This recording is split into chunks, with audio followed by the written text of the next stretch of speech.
Now, the story of humanity is a much longer. We've been humans, just like we are now, for about 100,000 years.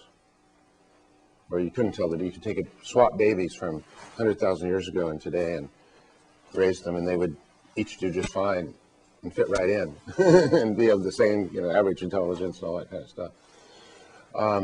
So the history of humanity is 100,000 years long. Civilization is this last 6%, this aberration based on hierarchy. Because for the whole rest of the time, there was no hierarchy. We lived in small, hunter-gatherer bands, which were egalitarian, and made their decisions on a consensus basis. And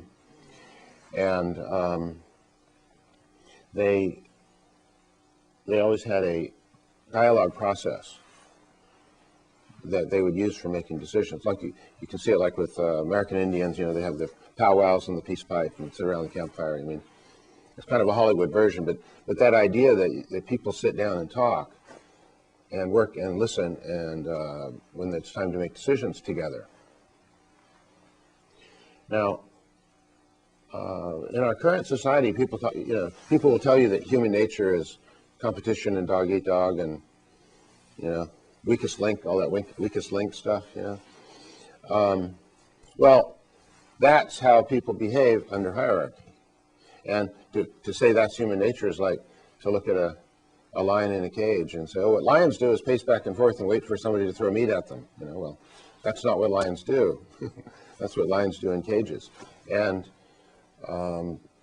looking at human behavior in this society where everything is pressured in on you, and you've got to do this, and you've got to get your degree so you can get a job, so you can buy a house, and all that pressure forces us to behave certain ways. But if you want to ask the question, what is human nature, other than simply being infinitely variable and adaptable, obviously. But I mean, if there is any home base for human nature, the place to look would be in 94% of our history, not the last 6%.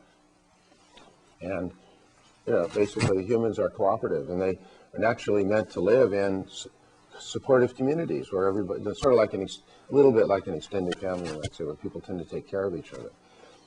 And that's what's natural. And all this individual competition and everybody for themselves, it's stressful. It's not natural. It's a little like a child being raised as an orphan.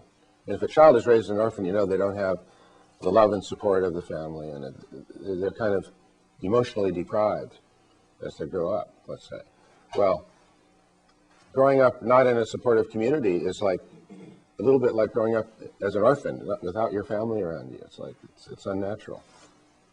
So what we need to do is to recreate that kind of community. Now, you people on the coast are so much more like that already than like people from LA and even where I live in Ireland.